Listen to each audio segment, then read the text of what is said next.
Welcome to the Alex Jones Show on this Sunday, June 19th, 2016. I'm David Knight. We're going to be joined by Alex Jones in the next segment, and we have a lot of news as well. I don't know if you've noticed, these stories have been going up on the Drudge Report. Last several days, I've seen an ominous trend. First, we've seen the Obama budget saying, well, we need to come up with a plan to fight ISIS. Hey, I got one. Let's reduce the size of the army next year by 40,000 troops. Okay, but then it gets stranger. If you're starting to look at this, then it comes out and says, well, we're going to hire military leaders, not just rank and file, but military leaders. We're going to bring them in laterally. We're not going to let them go through military training or West Point or anything. We're just going to bring in the leaders straight from the private sector because they've got some expertise that we need. You realize that is a very dangerous process. I think it's a very dangerous thing to have a standing army, but we don't want to have a standing army that is going to be so easily malleable. Add to that the fact that the House has now rejected an effort to ban illegal immigrants from military service. Now, we've had people who earned their citizenship in the past because they had special language skills or special technical skills or whatever. But what the Obama administration is trying to do now is trying to use the DREAMer Act. People who have come across the border simply because they want a free education. Just having people that are part of that act, the Dreamers, same ones you see rioting at all the Trump rallies, flying Mexican flags, saying, let's make America Mexico again. He wants to make those people go straight into the military. So we cut the size of the military down by 40. We bring in people who are illegal immigrants. We bring in people who have not gone through regular training as military leaders. Does this sound like the National Civilian Service Army that Obama was talking about? Remember? We got everybody so concerned about that. Remember that? Is this how it plays out? I don't know. We're also going to talk about what's going on with Brexit. Again, we see now that the people who want to remain in, the bankers, the large multinational corporations, the politicians that are part of this globalist movement are celebrating in the wake of this woman dying. And they're not celebrating. They're crying tears. They're mourning. But these are crocodile tears. We saw over the weekend, we're seeing a dramatic reversal in the poll numbers here. We're going to look at this because I think this is a classic false flag. It stinks to the high heavens. All the signs are there, including the Southern Poverty Law Center being right there immediately with receipts from a tiny, obscure neo-Nazi group in the United States saying he bought weapons from us going back 16, 17 years ago. They had those records just like that. This group is basically defunct. It's being run by a former Special Forces guy. All of these operations are for the people who are living out of the basement, who are mentally defective, like this guy, and the FBI and the COINTEL people who run them. It's been that way for a very long time. And all of his neighbors are saying, I don't know. This is so out of character with him. He wasn't a racist. He wasn't even political. I'm surprised that he could even think about anything like this. This guy was just into gardening, and he was a mental patient. And he talked about all the medications that he took and how therapeutic it was for him to be a gardener. And then all of a sudden, he turns into this killing monster. We've seen that type of thing in the United States before. We know what happens with SSRI drugs, especially if you take somebody off of them, reduce their dosage, give them a placebo, whatever. What if you train them a little bit? We've had the CIA working on MK-Ultra for 60, 70 years. Since they ended World War II, they've been working on this stuff. Look, this has all the hallmarks of a successful false flag. The worst part about it is the good people in Britain are allowing themselves to be tarred and feathered as racists who have absolutely nothing to do with it, just as honest gun owners in America are being blamed for the hate of this Muslim shooter. And we're told that we have to give up our guns because of the narrative. Now, we're also going to be talking in the second hour to Paul Craig Roberts. He believes that that shooting is a false flag. Certainly, there's a lot that is very interesting about that. The fact that the psychiatrist who said she vetted him said, I wasn't even in Florida at the time. And, of course, this was paperwork coming from the world's largest private security firm. This security firm was one of the bases that was quoted by the FBI for saying, well, that's one of the reasons we shut down those 4 investigations for him, because he's vetted. It's a circular vetting process. Stay with us. Alex Jones is going to be joining us in the next segment. We'll be right back. Welcome to the Alex Jones Show on this Sunday, June 19th, 2016. I'm David Knight, and joining us from the road is Alex Jones. Alex? David, it's great to be here listening to your first 5-minute intro. There's so much to talk about. I discussed this some on Thursday, and I discussed this some on Friday, but there have been new communiques issued by different members of the German government and by the North Atlantic Treaty Organization. As you know, starting last Thursday, the North Atlantic Treaty Organization, in its 60-plus year history, has never put out a statement as broad, as bold, or as dangerous as their statement claiming that any cyber attacks, any hack attacks that they believe are coming from the landmass area originating on the internet from Russia or any Russian-held territories will be seen as physical acts of war against any NATO member nation or NATO itself or the United States, for that matter, which, of course, is a signatory and one of the founders of the North Atlantic Treaty Organization. And obviously, I'm not pro-Russia or pro-NATO. I'm pro-human being and not having a nuclear war. But NATO has become a global army. NATO has been allied publicly. It's been allied longer, but publicly with Al-Qaeda, with al-Nusra, with ISIS for really more than a decade.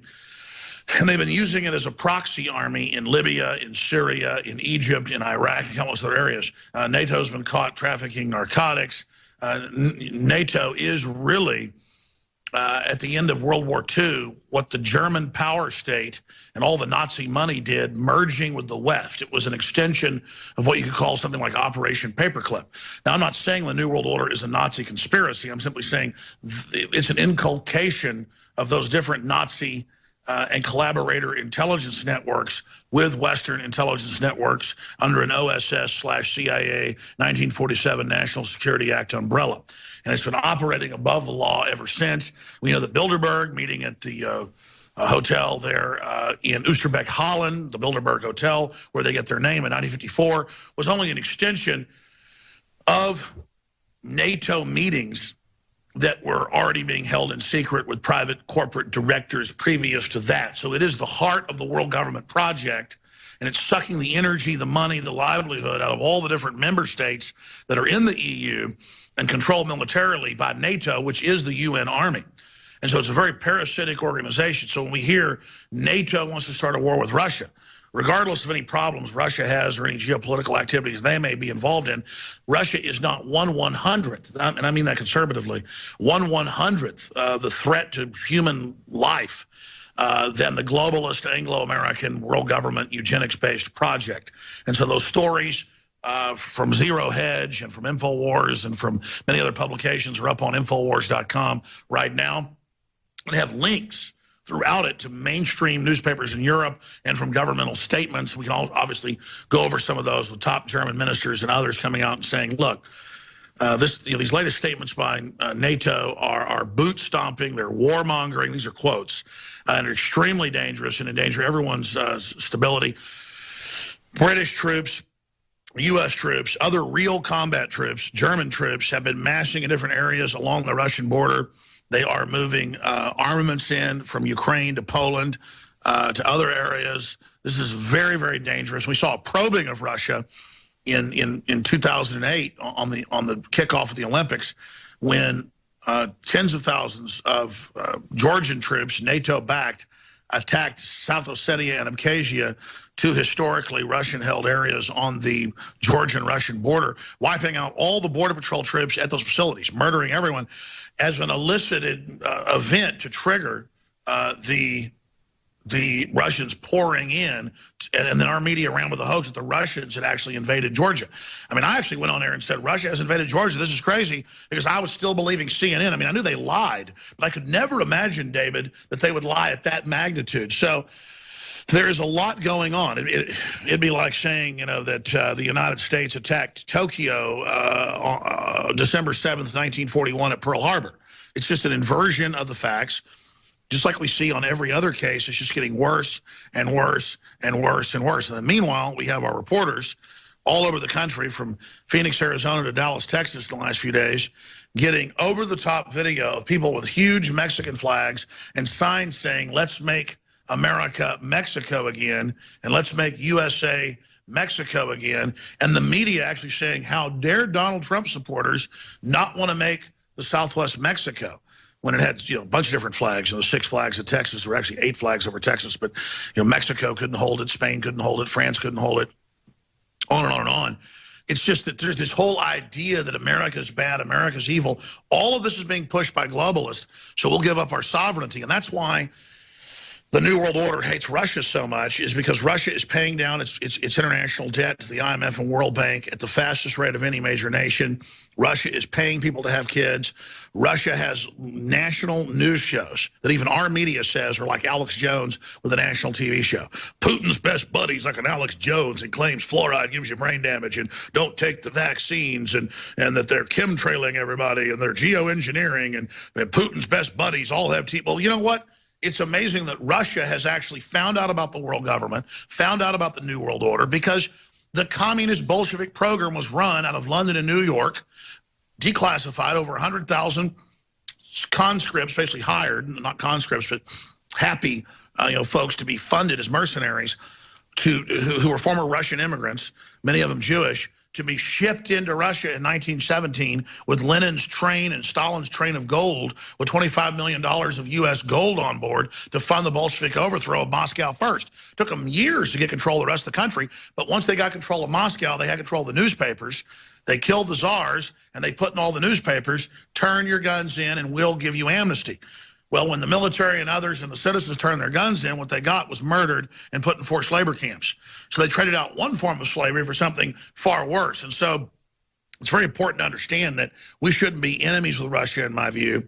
And the globalists are allied with China, who is actually taking over the Panama Canal and our deep water ports and has our missile secrets and has taken most of our jobs and tells Hollywood what movies can come out and lectures us all day long about if we can have Donald Trump or not. I mean, China is 1,300,000,000 people. Its people are slaves. Its people are in continued uprising against it.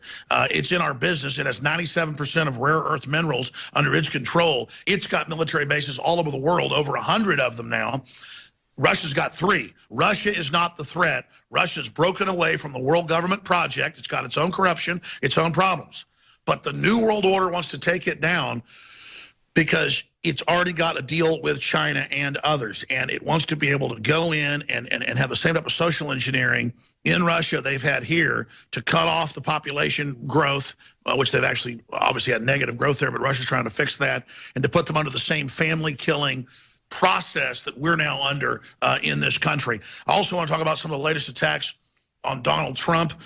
We have some videos coming up of, I played some of it on Thursday, but just this amazing man in Atlanta, this black man yelling at another black man who's a Trump supporter, saying, how dare Donald Trump, he wants to ship the Africans back to Africa.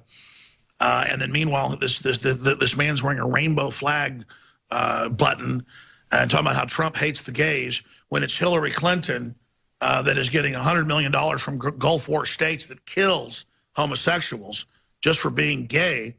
And then at the same time, they're all running around angry at Donald Trump because he says people should have a right to defend themselves and be armed. And now even the NRA has come out and said, well, we don't agree with Trump, who we've endorsed, that you should have people armed in a nightclub. The point is they had a armed security guard who ran off. The point is it took the SWAT teams 3 hours to get there. If you had folks armed in bars, will there be some problems? Yes. But someone armed in a bar is going to happen regardless if they're planning something bad. So I'm not even saying arm the bars.